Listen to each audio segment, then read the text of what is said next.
Growing a business is kind of tricky right now. Supply chains are squeezed, tariffs and trade policies are dynamic, and cash flow, it's tighter than ever. You need clarity to come out on top. Without it, you risk falling behind. If only you could hop in the DeLorean and see the future, right? Thankfully, there's NetSuite by Oracle. NetSuite has real-time forecasting to help you move ahead with confidence. This is your AI-powered business management suite and the #1 cloud ERP. Trusted by over 42,000 businesses, NetSuite brings accounting, financial management, inventory, and HR all under one roof. It's your single source of truth, giving you the data and control you need to move quickly. And with AI built in, you can automate the busy work and focus on strategy. NetSuite helps you see what's stuck, what it's costing you, and how to pivot fast. If I were running a business with a lot of moving parts, I'd use NetSuite for full control over everything. Tame the chaos with NetSuite.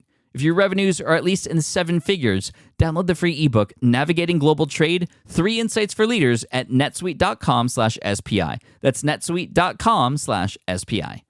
The perfect product launch. It's the goal for every brand marketer. High heat, fast sellout, and fans posting recipes like trophies. What do Sydney Sweeney's soap drop, Taylor Swift's tickets, and your next launch have in common? Well, they're not bought, they're bragged about. Fanfare turns your drop into a moment. Fanfare cues real fans, blocks bots, and builds launch experiences worth screenshotting. Want hype without the heartbreak? Get Fanfare's 5-step hype drop playbook with our proven success formula and make your next launch unforgettable at fanfare.io/playbook. Again, fanfare.io/playbook. How do you begin to compete when there are established players in the space that you're in already? Whether it's software or just content creation, maybe you're creating information products, it doesn't really matter, physical, digital. There are likely some people who have already started creating an audience in that space or making a name for themselves. And today we're talking with Derrick Reimer, who created a competing tool to a very popular software called Calendly. His tool is called SavvyCal, so SavvyCal. And it's actually an ingenious tool that, yes, it does a lot of the same things that Calendly does. Both of these things allow you to make it easier to schedule meetings and things, so especially helpful if you're recording podcast interviews or setting meetings or anything like that. But today I wanted to discuss with Derrick with regards to how do you get into and actually create something better than something that's already established and exists in a space. You're going to learn a lot because I learn a lot, and I hope that you can take this information and apply it to the space and market and niche that you're in. So sit back because this is going to be a great one. Cue the intro. Here we go. Welcome to the Smart Passive Income Podcast, where it's all about working hard now so you can sit back and reap the benefits later. And now your host. He has a signed Dr. Emmett Brown Funko Pop by none other than Christopher Lloyd himself, Pat Flynn. Running a business means legal questions are inevitable. Is this contract or agreement solid? What can I do if a client won't pay me? Am I set up properly for taxes? Well, rather than trying to navigate all of this on your own or searching endlessly online, imagine having a law firm on your side without the high hourly rates. That's exactly what Legal Shield's small business plans offer. With Legal Shield, entrepreneurs get access to real legal support, contract reviews, collection letters, guidance on business formation, and even help handling IRS audits. Members can book consultations, upload documents through the app, and work with a provider law firm that understands small business laws in your state. You also get proactive help on tax and trademark questions so you can stay ahead of legal risks. And if a client delays payment, Legal Shield can send professional collection letters to help you recover what you're owed, all for a fraction of what traditional attorneys charge. Go to LegalShield.com/SPI or call 833-570-9980 to learn more and get big business legal support without a big business budget. That's LegalShield.com/SPI. Do you know the secret to businesses that are scaling faster than ever? They're using Upwork to tap into a diverse pool of skilled freelancers across various industries. With Upwork, you can find specialized freelancers in marketing, development, design, and more. Experts who are ready to help you take your business to the next level. I've personally used Upwork myself and can vouch for it. Posting a job on Upwork is easy. With no cost to join, you can register, browse freelancer profiles, get help drafting a job post, or even book a consultation. From there, you connect with freelancers that get you and can easily hire them to take your business to the next level. Upwork makes the entire process easier, simpler, and more affordable with industry-low fees. Post a job today and hire tomorrow with Upwork. Visit Upwork.com right now and post your job for free. That is Upwork.com to post your job for free and connect with top talent ready to help you grow your business. That's Upwork.com. Again, Upwork.com. What's up, everybody? Pat Flynn here, and welcome to session 525 of the Smart Passive Income Podcast. My name is Pat Flynn, here to help you make more money, save more time, and help more people too. And today we're talking about competition and how to create something that's better.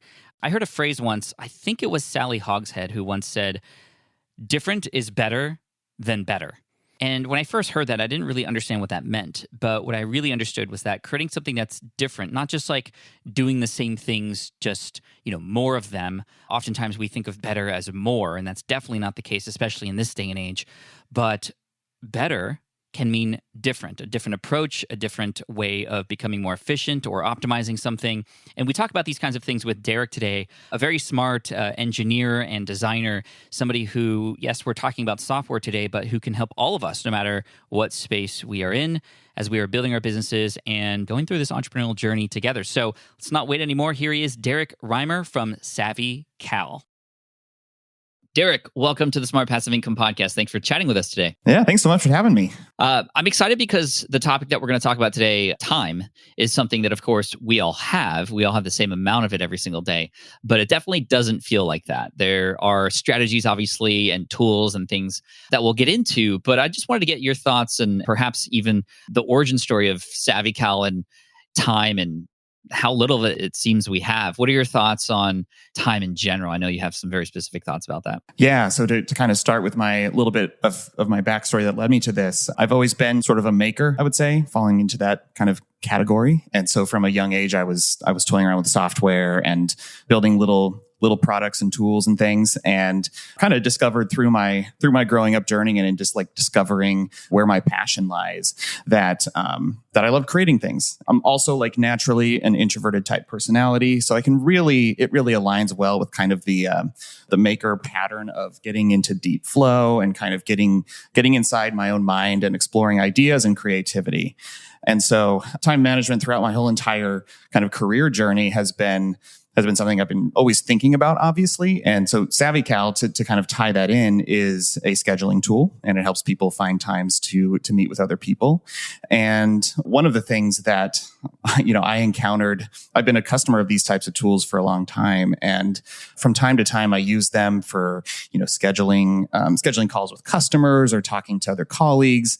And I always experienced this innate sense of dread anytime I was going to send out a scheduling link to somebody, because I knew, I intentionally try to keep my calendar as open as possible. And sometimes all it takes is one thing placed at the wrong spot to kind of break up the entire flow of a day and ruin my productivity for that day.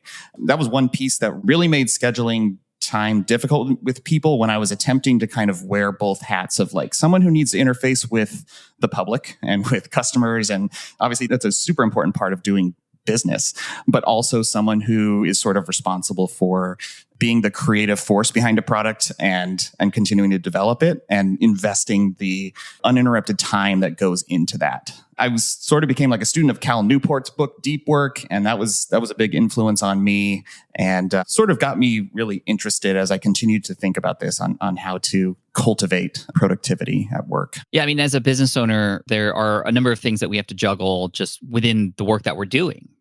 But at the same time, it's so important to also connect with other people, which can be difficult to do. I am an introvert as well, so that even of itself is a little bit of a hurdle. But then comes the logistical and administrative part of that, which is often, if we think about how that used to be done, it was just all done via email. And it would be 50 back and forth passes until we finally align on something, and then something changes and we didn't find out, and somebody's showing up when they weren't supposed to, or something got canceled and the other person didn't know about it.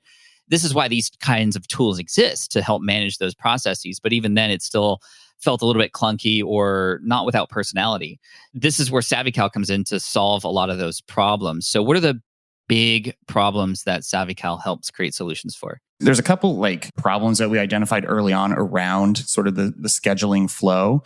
One of the big things that I discovered is that people are inherently sort of averse to receiving a scheduling link. And anytime I see something where there's people who react negatively to something that should be a really positive thing, like we're choosing a more efficient route to achieve an end goal of finding a time to meet, and yet there's so much kind of visceral disdain for this sort of interaction. And in talking to colleagues of mine, I mean, there are certain industries, like I think it's pretty common in the investor community when you're talking to venture capitalists or angel investors, and like that whole kind of realm of needing to book times with each other. There's this broad aversion to using scheduling links of any kind. And I think a lot of that comes down to this interesting power dynamic that arises when sharing it. So part of that is an etiquette problem, right? If I'm wanting to meet with you and you have no idea who I am, it's going to be faux pas if I just cold email you and say, hey, find some time on my calendar. Like there's sort of an implied, like I'm asking for a favor, but I'm asking you to do some work in order to negotiate this time with me. And so part of it is just like a human communication issue where like there are certain situations where you have to put forth this posture of, I'm willing to coordinate this however you want to coordinate it. I still was interested to see if we could explore building a product that still made it okay for someone, even if there's sort of an unequal dynamic, for someone to share a link and open up the possibility for it to get used in an exchange like this. And so there's a number of different ways that we're sort of trying to innovate around this. A big piece is like trying to make the experience just as convenient for the other person. And so traditional scheduling links, you would often see like a calendar view and you click on a day and then you see a list of times, right? And if you're a busy person, well, suddenly you have to click back to your calendar and go and try to reconcile what's on your calendar with what the other person is presenting in this kind of minimal scheduling interface. And so we started to think about like, how can we make this more collaborative? How can we make this so that when you receive a scheduling link, it's actually a delightful experience and you can really quickly see when you're available, when you're not, right on top of the other person's availability. And so that's just kind of one like product way we are attempting to solve this problem with the product. I really like that because before you'd have to really explain yourself or else you're going to come across a little bit more from a power perspective, right? Like you said. And I felt that before, like somebody who was wanting to interview me said, yeah, I'd love to interview. And they said, okay, well, I'm only available at these times. So you got to make it work. Like, can you please change around your stuff to make it fit into my stuff? And although like the end result's going to be the same through something like SavvyCal, like you said, it's the approach and the sort of dynamics of what happens after that click that actually turns it into, like you said, a great experience. I love how you're thinking about that. Before we talk more about SavvyCal and some of its features and how it can help us, your perspective from a maker and a problem solver, what's your process for that? There's a lot of people like that who are listening right now. And here you are, a scheduling company, a software, going into a space that's pretty populated. And a lot of people have their own specific ways of doing things. It could be a very big ask to get somebody to change. And what's your approach to solving problems when it comes to just making things and creating? I am a big proponent of sharing my work publicly. So I've been podcasting for a while. And so I kind of have that as it's just me and another software founder hopping on the mic and talking through problems in a public forum with the hope of other people being able to glean insights. We're not really providing advice on the podcast. It's more talking around just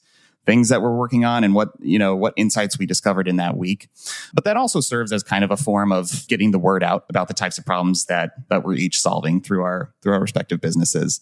There's sort of that piece. And then my corner of Twitter has been a fantastic place for community. I know not everyone has the same experience. And there's a bunch of different voices on Twitter that can be sometimes difficult to consume all the time. But I've been fortunate to find like a nice, healthy little corner of like really supportive indie makers and other bootstrappers and people who are working on interesting things.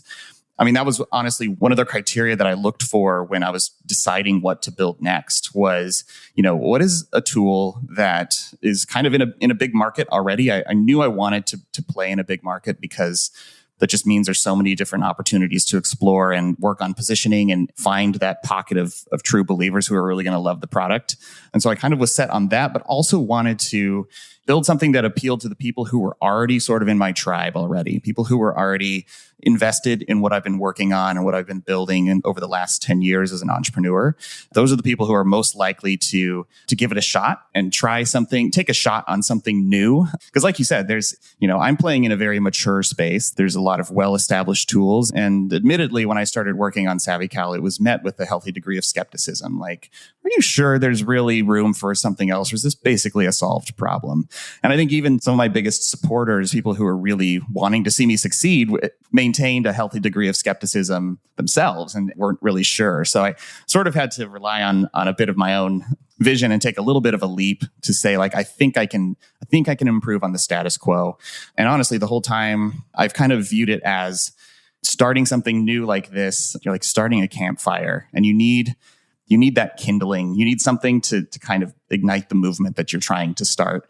And for me, a lot of that has come from my community of people who are, listening to my weekly updates or just following me on Twitter and continuing to show momentum. And so I've always aspired to kind of build this as a product-led company. And one of the ways that I'm trying to do that is letting the product speak for itself. And so sharing a ton of like work in progress things to give people a window into how the product is shaping. That's also an opportunity for people to chime in and let me know, if they're excited about something or if they want to see something slightly different from what I'm working on. That's a really nice, valuable input into the product development process too. But I think that sort of being very open and sharing kind of the sausage making part of the business helps people to feel that momentum. And that's sort of addictive for people and it's sort of contagious, I think. Yeah, I mean, people feel invested once they see how something was, and knowing that you want to make changes, people want to see what it's like on the other side of that. So the before and after is always an interesting picture. How did you, when you started this idea for SavvyCal, or at least even playing around in this area, how did you validate your idea? What were the first steps you did to make sure that this was something that you knew was the right direction to go? I started with a couple of starting conversations with people who I felt like I knew well, so I could engage them, easily in a conversation, just send them a message. But people who I felt like were good candidates to be potential customers. And one resource that I like to recommend to everybody on having these kinds of conversations is a book called The Mom Test by Rob Fitzpatrick. It's a very quick read, super actionable, and he basically teaches you how to talk to people in a way and ask questions that doesn't taint the well. It doesn't give you biased feedback, because the book is named so that you could even validate a product idea with your own mom, who is most likely to lie to you because she wants you to succeed and she wants to say, "Oh yeah, that sounds like a great idea." And I think anytime we're talking about our ideas to people, we're always vulnerable to people basically not intentionally lying, but just telling you, like, I'm trying to tell you something to make you feel good, when really they're giving you a false signal. This was a super valuable resource. I kind of learned it the hard way through my journey over the last couple of years working on a different product and discovering at the end of kind of a 13-month build out period that in reality, the market wasn't actually ready to buy the product that so many people had told me that they wanted initially. So that was big, like starting some conversations with people who I already knew. And I will say actually that this is not a complete foolproof activity. Even, I would say of the first 10 conversations I had of this kind, trying to ask questions around how people are solving this problem, what areas they're dissatisfied about, and if they're dissatisfied about something, have they searched for an alternative solution? Questions like that. They was sort of mixed. I think a lot of people were sort of very pleased with existing tools and hadn't really thought too deeply about some of the problems that I had thought more deeply about. And so there was a little bit of skepticism. And as soon as I could show an MVP version of the product, a minimum viable product that I could put in the hands of users, I think is when it really clicked for people. I would say that I did sort of the typical have these conversations to try to validate as best I could. But in my experience this time around, I definitely had to rely on my own intuition a bit. And that meant my goal was to get this initial version of the product out the door really, really fast as I could, so that I wasn't wasting too much time if it turns out it was not going to be a good idea, so that I could give it an opportunity for it to really click with people. When they first put their hands on the product, they could say, "Oh, okay, I get it now. Like, I see what you're trying to do here." The idea of an MVP is so important. And, I like to call that your prototype, and you eventually created a prototype to share and actually get real feedback. And it's cool because, like you said, it aligns perfectly with, well, let's have the product sell itself, product led. And I love that. How do you create an MVP? It can be very difficult, especially in the software space, where maybe through these conversations, you're getting people who are like, I want this, and now I want this. And you get feature creep, and you can have this thing that looks like the remote for your television where you literally only use 2 buttons, but it has 50 buttons on it. How do you define the scope for what makes a good MVP that's going to prove your concept and hopefully something that you can move forward with? It's a tricky one, admittedly.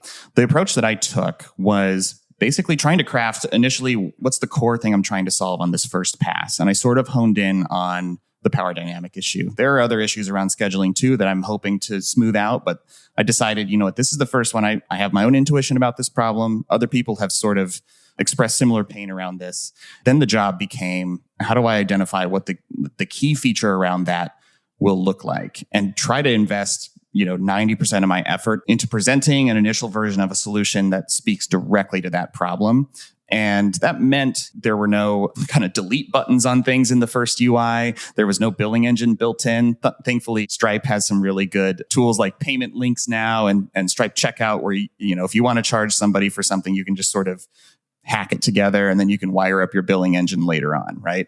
It was kind of relentlessly focusing on this core job to be done of the product. And in this case, I spent a ton of effort on sort of the UI of the scheduling link itself. And so SavvyCal sort of is different from all the other tools in that it presents like similar to a Google Calendar week view when you're looking at availability, and it shows grayed out regions where you're not available and ungrayed out regions where you are available. And this was a pretty decent technical lift. It took, I'd say it took several weeks of really deep work to kind of massage this, like working with an existing library to kind of make it work for exactly what I was going for, and all those little bells and whistles that it takes to make the interactions feel really smooth. And so I made sure to focus as much as possible on that piece. And then other parts of the UI remained extremely simplistic. And also from these conversations, I kind of got a sense of like, when people are using existing scheduling tools, what are really the features that you need the most? And most people had kind of honestly like 3 or 4 features that they were using. And the rest of them were like, yeah, maybe I sometimes use that, but it's not that important to make the jump over to something new. I like that. So understanding what the minimum requirements are, like the must-haves, right? So that obviously gets baked into the MVP in some way, shape, or form.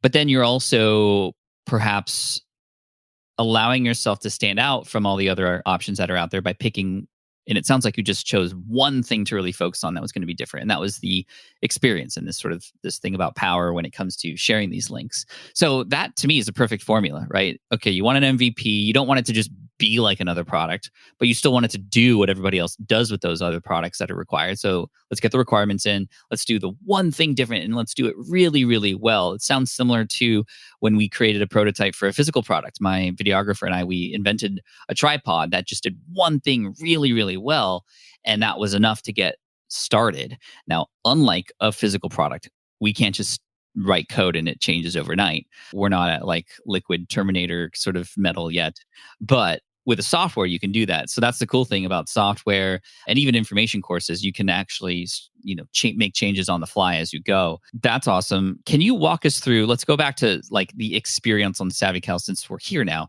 Walk us through what that's like. So you and I are scheduling something together. Let's say you have SavvyCal, I do not.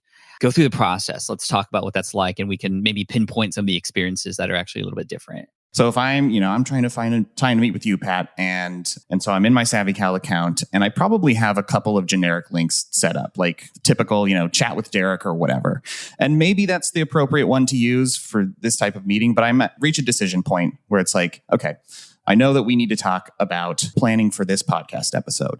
Maybe I want to make it a little bit more personal. And so I might just click the new button in the UI to just spin up a new link. It's really, really lightweight to do that. Or if I know that I have like some existing settings dialed in on one of my existing kind of generic links, then I might just hit the duplicate button on that. And it takes me right to an interface where I have my little configuration settings. I can tweak the knobs. I can say, okay, this will be a 60-minute meeting instead of a 30-minute meeting. And then right there to the right, this is a key piece that spoke to my own pain around when I'm about to send out a scheduling link. I'm always nervous that I haven't kept my calendar fully up to date, or that I know for sure tomorrow I want to work on this one feature, so I would rather not have a call tomorrow. Let's make it the next day. And so what I want to see right before I click the copy link button is a preview showing exactly what's coming up on my calendar and what availability you're going to see. And so that helps me. It gives me peace of mind as someone who's trying to defend my time a bit. It gives me peace of mind on like, all right, this is what Pat's going to see. And I can right there on the fly make modifications. So I can just drag on the calendar and say, I'm going to block out this range of time. And maybe I'm defaulting to afternoons, but I know like I want to make tomorrow morning available. So I can just drag on tomorrow morning and click the allow button. And so I can make these little like last minute modifications right before sending something out. Another piece that we kind of baked in at this phase is ability to have a few preset availability settings. So say that I prefer to meet in the afternoons, right? Because mornings are my deep work time. But I'm willing to meet in the morning if an afternoon doesn't work well for you. We have the ability to say, to give basically ranked availability. It's like, I want to propose afternoons first, but when you're viewing the link, a little pop-up will show up on the bottom after a few seconds and say, if none of these times work well for you, show me some more times. Oh, wow. That's cool. Yeah, it signals to the receiving end that like, these are my preferred times, but I'm giving an avenue to expand out a bit more. Sort of strikes that balance of like, I want to be accommodating, but also I want to subtly make my preferences known so that we can hopefully most of the time arrive at a time that works best for both of us. I love that. Because when you were going through that process, and we'll put links, SavvyCal.com, obviously, and you're going to see a demo and video. There's videos on YouTube, and there's all these different places where you can see exactly how this works. So I know we're on a podcast, so it's a little bit more difficult to visualize, but it is really innovative. And when I'm creating a link to send to somebody, the fact that I could see my calendar right there is so reassuring, because my particular schedule is not the same every day. And so I actually have to uniquely create an invite link for different people that allows me to then go, okay, well, these times on this week are available. So here they are, unique individual, versus like, okay, I know that 10 a.m. every day is going to be the same. It's not like that for me. And the fact that I don't have to like have Google Calendar on the right side of my screen and then SavvyCal or another thing on the left-hand side, it's like all baked in one. And it does look like Google Calendar. So I'm very familiar with the interface and that sort of top-down sort of drag and drop kind of view. So I really love that. On the receiving end, you send me that link. What's that experience like for me? So you'll receive something that looks very similar to the interface that I just looked at when I was editing. So it's going to have, your kind of baseline parameters. And honestly, when I was in there, since I was making this link specifically for you, I can just pre-fill your information right there in the UI. When you receive it, if I've done that, then you will just see your name right there. It'll be Derrick and Pat right on the attendee list. So that's kind of on the left. And then on the right, you see the calendar view. So you're seeing my anonymized availability right now. And if you're not an existing SavvyCal user, then you'll see there's an overlay my calendar button right in the upper right. It's a little toggle switch. When you click that toggle switch, you'll see a pop-up that says, hey, Derrick's using SavvyCal to book meetings. And if you'd like to see your calendar events right on top of Derrick's availability, click this button, and you can just auth, whether you're using Google Calendar or Outlook or whatever. So now I can actually overlay my own calendar on top of your calendar. I'm not seeing your meeting at 4 a.m. or not. Maybe you're meeting at 4 a.m., 4 p.m., or, I'm not seeing anything else but the time you showed that we can chat. And then I can go, hey, well, I want to see what my calendar is like. Let's overlay these things so I can see where there's actually overlap when I have breaks and you have this availability. Yep. Wow. That's pretty cool. Are you finding that a lot of people are reluctant to put in their Google Calendar because it's like, well, that's personal information. Who sees it? Is it private? There's definitely some reluctance for sure. And I think it's important to point out that this overlay step is purely optional. So the scheduling flow still works regardless of whether you choose to overlay your calendar. It's a small percentage right now, admittedly, that will go through this, although we do see it kind of increasing over time. And I think the hope is like as SavvyCal becomes a better known name and more kind of trusted, a little more ubiquitous, I think there'll be even more people who are not as reluctant. We do our best to try to establish trust around that. But really, it's kind of the best thing that a scheduler can do for their own convenience. I'm still, occasionally people now will send me a SavvyCal link to schedule time. It's always a delightful moment. It just feels like a little bit of an out-of-body experience. Like using my own product, but from that angle. When I see my calendar magically on top of their availability, it's like, wow, I really want this for everybody, to be honest. And it's pretty cool. What are some of the other features that have been added since the launch, and how did you decide that those would be the ones? So this is the challenge, right? Because we kind of talked the MVP phase. It's all about focusing on that core differentiator, and the narrative running through my mind that whole time as I led up to, the kind of the V1 launch and then beyond, is addressing that instinctual question that a lot of people have, which is, well, how is this different than competitor X? Because especially when you're in a well-established market with known players, that's everyone's natural inclination is to first, before you even tell me anything more about your product, I need to know why I should even care. Why is this any different? And that was one of the first pages that we constructed was put a lot of effort into trying to make hopefully a fair assessment, as fair as we can on kind of casting the differences between, us and Calendly and Acuity and all the kind of the big players in the space. What this has led us to do is we sort of go back and forth between working on sort of the quote unquote table stakes features, the features that everyone expects to exist in a scheduling tool. And there's a big long list, right? Like the ability to add custom questions onto your link, the ability to make single use links, on and on and on. There's a bunch of these kind of features that exist basically in every single scheduling tool. So it's like the playing catch up features. But the whole time we're always trying to weave in kind of the features that set us apart.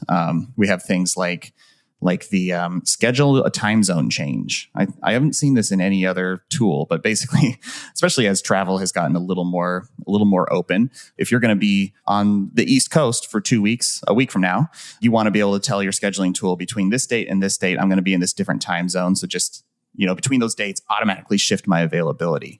And so we have a feature like that. We have time blocking is another pretty common practice. I think there are tools like Reclaim and Clockwise that kind of help you do this on a more automated fashion, but it's definitely a strategy that we see a lot of people who are kind of into diligently managing their time and budgeting their time will kind of set out for the next week ahead. They'll create calendar events like this block of time is for meetings. This block of time is for podcast recording. This is for deep work. And so we kind of created the ability to say, if you want to drive your availability off of like matching the name of an event on your calendar. So say if you have a calendar event called meetings, anywhere that event exists will show you as available for this particular link, has been like a pretty powerful feature and also one that kind of sets us apart. I don't know of any other tool that has that. That's cool. And to clarify, this is not a replacement for Google Calendar. Correct. Yeah, not today. Yep. Mm-hmm. You know what I mean? So when we say like you can schedule blocks of time, the fact that you can do it in here where you're all eventually going to be scheduling in and around different people that you're going to be interacting with in meetings and such is really handy instead of, okay, my to-dos and my productivity, I'm going to do that in Google Calendar. And then I'm going to go to SavvyCal for scheduling interviews. The fact that it's starting to consolidate is really nice. And it sounds like it could potentially get to that point where this is just all things calendar exists. Is that true? Is that in the product roadmap? Still in the grand vision territory of like within a year or two, that might be on the table, I like that. Yeah. I think initially I was pretty admittedly intimidated by the notion of building a full calendar client because there's so much, once you start getting into recurrence rules and all the complexities around managing the full set of someone's calendar events, it does get complicated, but I also would also say building calendar integrations. We now integrate with Google, Outlook, iCloud, Fastmail. We're looking at a Proton Mail integration. So I'm seeing all the different dark cobwebby corners of calendaring and sort of getting a little less intimidated, feeling like I kind of understand the scope of this a little better. And I feel like within a year or two, we might be prepared to really kind of own the whole calendaring experience. That'd be amazing. That'd be really cool. This will be a fun episode to listen back on with regards to that. Another question I have, and we're coming in closer to the end here. So again, I appreciate your time, Derrick. There's a tool that I remember using that was very useful when I'm trying to coordinate, not just with one person, but with several people. Like, how do we align multiple calendars together? And there was a tool called Doodle that I remember using way back in the day when, my bachelor party, we were all trying to figure out what times and days of the month we were all free at the same time. And it was kind of a clunky experience. And I know that SavvyCal has created something to potentially solve that problem. Can you talk a little bit about that? Because that's something that, especially as communities and people are setting mastermind meetings together, it can be difficult to align multiple schedules together. How does SavvyCal help us with that? We've begun to dip our toe into that, and it sort of speaks to where our immediate kind of roadmap lies. So right now, today, you can create a team in SavvyCal, and you can say, on this scheduling link, I want to show availability that works for all the people that I add who are on one of my teams. Today, it requires that, everybody be in SavvyCal, basically, that you want to add as an attendee, where you take into account everybody's conflicting calendar events. So that was sort of step one, and it enables colleagues within a company. If it's a meeting with, Pat and someone else from your side, you can just add everybody who needs to be in attendance, and boom, you automatically reflect everyone's availability. Works really smooth. But the next step out from that is then being able to say, all right, now I want to coordinate a time between 4 people who are not within the same company, and basically, it'll either work as sort of like an invitation to let SavvyCal see your anonymized availability so that we can factor it in, or potentially fall back to the polling method. That's basically how tools like Doodle do it, where it's sort of like you pick a couple times, then you send out a survey, and everyone can check the times that work for them, and then you sort of just reconcile it manually. And so that's probably a mode that will be important to have, but really the exciting part is how much of this can we automate if everyone agrees that SavvyCal will be the kind of middleman, the broker of everyone's availability, and kind of automatically intersecting it. And you can think of possibilities this is one of, I'll go ahead and tease this one, even though it's not a fully formed idea yet, but think of it, if you're in a shared Slack channel with some other industry partners or something. And I have a buddy who's in channel partner sales, and he's in all kinds of these channels, right? Where they need to be able to meet regularly. What if you could just say /Savvy in a Slack channel, and it immediately kind of pulls the availability of everybody who's in that channel, and then presents some times that people can choose right there in line with their communication. And so I think there's a lot of interesting opportunities to sort of be the broker behind the scenes on finding collective times to meet without having to do all the juggling. Oh man, that would be so handy. So handy. Literally bring everybody in, hit a button. Hey, these 4 times are available for all of you. And then somebody, of course, will have to make a choice, or the person who had set that up. But if it's available for anybody, boom, it's already set. That would save, so much time. So please make that happen. That'd be really amazing. Finally, the last question I want to ask you, just for any of the entrepreneurs that are here. First of all, everybody, make sure you check out SavvyCal, SavvyCal.com. Always innovating. I love the work in public stance, and I appreciate you coming on, Derrick. I'd love for you to speak to the makers and creators, physical and digital, who are in the audience right now, who are right in the beginning stages of building their next thing. Any words of encouragement to help them through a lot of the hurdles that they're going to face, and a lot of the self-doubt that honestly comes. And, maybe you could tie in a story of self-doubt that you've had through this journey to get SavvyCal to where it's at today. A big thing that has helped with me is sort of cultivating a community of people doing similar things around me. So I've always been a fan of sort of the mastermind model, having a small group of people who effectively function as an extension of my founding team. I am a solo founder, technically, but I have a couple of really close friends who are building at similar stages, or some, a little bit earlier, some a little bit later, who can sort of speak into whatever challenges I'm facing, right? I can kind of ask someone who's a little bit further along. And then it's also great to be in the position of, having someone who's earlier on in their journey in your immediate circle that you can then speak into their situation. It really helps, I've found, refine my sort of problem solving capability. And it honestly yields benefits back to me. It helps me get clarity around some of the fundamentals that I've forgot, because I've just been out of that earlier stage for too long. Yeah, that's a good point. That's been a huge thing, whether you find that community through something like the SPI community, or through MicroConf, or through just, hanging out on Twitter. honestly participating in the community by kind of sharing what you're working on. I found there's a lot of people who have sort of made their way into my sphere. I've just kind of seen them participating publicly, and before long, they're sort of making friends and finding people who, sometimes it's finding business partners, honestly. Other times it's just finding other people to commiserate with and to support you, because that's so important. It can be a really lonely journey starting a company and dealing with all the trials that might come. In the last 3 years, I kind of alluded to it earlier, but I worked on a product that was ambitious. It was sort of trying to help around workplace communication and taking on sort of an alternative to Slack. And it was a tough journey towards the end when I realized like this business probably wasn't going to work. And I had been talking about it, a bunch throughout the whole time of working on it. And it kind of came to a decision point of, am I going to sort of retreat into a cave and sort of remove myself from the public realm, or am I going to just tell the story and lay it out there? And I decided to just write a big blog post about it, talked about it on the podcast, and shared that around. And honestly, like, that post has been the most read piece of content I've ever written. And it was sort of just me outlining a failure that I had.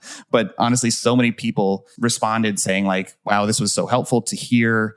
Like I was rooting for you, and I felt like I didn't recognize the signs that this wasn't going to work. And so it turned into an artifact that I think has helped people in the community, which is kind of the best thing that can happen when you have a failure. So it really takes the sour taste out of my mouth from that experience and really turns it into a good one. That's really great. We'll see if we can get the link for that and put it in the show notes so that others can read it too.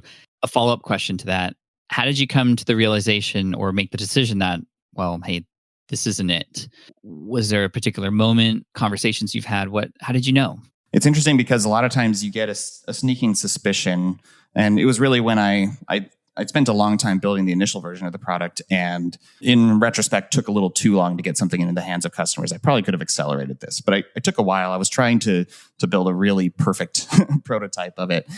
And as soon as I started sharing it with people, the reactions I got were far different from the initial excited reactions when I sort of put out the initial manifesto for the product. And so I sort of started to have doubts creeping in. But that is it's a really difficult thing to know. When is it time? When is the writing on the wall an actual reflection of reality? When is it actually time to say, like, there's too many negative signals here, and I think this is not the right thing? Because I got varying degrees of reaction when I announced this. Some people said, well, you quit way too soon. You only put a year into this, and startups take many years to build. And yeah, I mean, they may have been right. For me, it came down to risk profile. How much more time was I willing to commit? And was I willing to change up the type of business I was building? Was I going to go raise some funding to make this financially viable while I tried to figure it out? Ultimately, kind of had to align those types of decisions with, what are my bigger goals here? Are the choices that I would have to make to continue with this, is it worth sacrificing some of my initial goals for? And sometimes the answer is yes. In this case, it was no. Oftentimes when we close a project like that or step away from it, right, it can be very deflating. It could feel like we wasted all this time. And of course, I think we all know we learn from these things that happen. So it's not a complete waste. But what, to finish off here, kept you going to end up building something incredible like SavvyCal?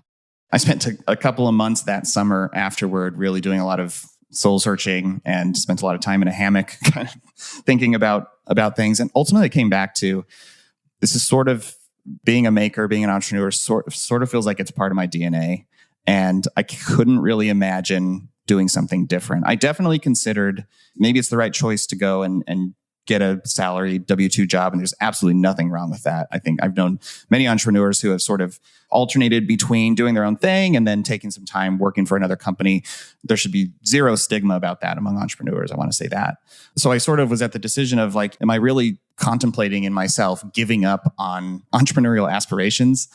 Or was that coming from a place of fear or feeling like I was incapable? And of course, I knew that like deep down, this is something I can do. Failure is common. That's something you have to become accustomed to, but try to do your best to learn from it and then go take another swing. And so that's sort of what I had to coach myself into that. It wasn't like I woke up the next day and was ready to hit the ground running on the next thing. But yeah, it ultimately came down to like, rebuilding a little bit of that self-confidence through realizing like this is what we do. Derrick, thank you so much for being open and sharing the process. And of course, thank you for keeping going and creating a wonderful tool like SavvyCal.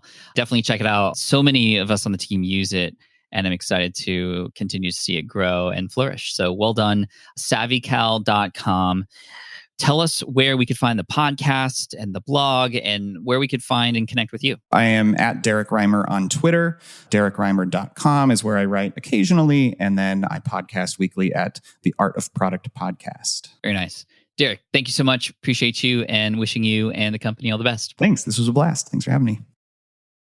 All right, I hope you enjoyed that interview with Derrick. A lot of great golden nuggets in that episode. Definitely one that I think I will personally listen back to, especially as I start getting into new spaces, both content and software development in the future. Definitely going to be stepping into those arenas again, and I'm definitely going to be taking advantage of all the kinds of things we talked about today with Derrick, and as far as standing out and creating something that will take an experience that's working and just make it work even better.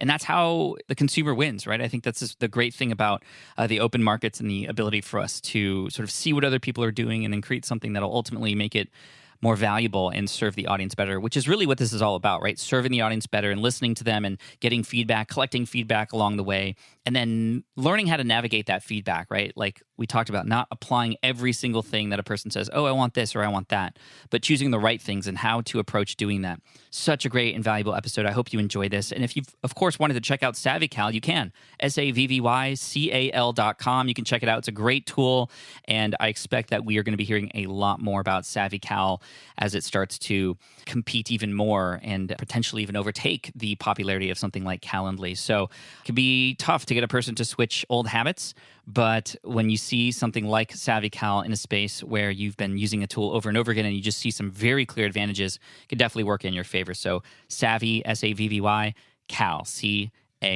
CAL. Go Bears.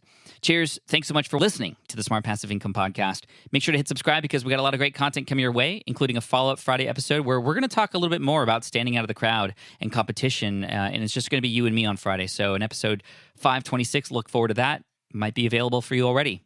Thank you so much. Cheers. And as always, Team Flynn for the win. Peace. Thanks for listening to the Smart Passive Income Podcast at smartpassiveincome.com. I'm your host, Pat Flynn. Our senior producer is Sarah Jane Hess. Our series producer is David Grabowski. And our executive producer is Matt Gartland. Sound editing by Duncan Brown. The Smart Passive Income Podcast is a production of SPI Media. We'll catch you in the next session.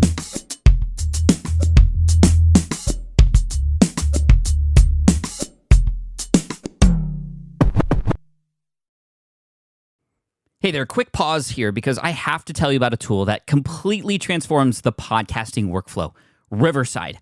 I get it. I used to juggle multiple platforms just to record one podcast episode. It was exhausting.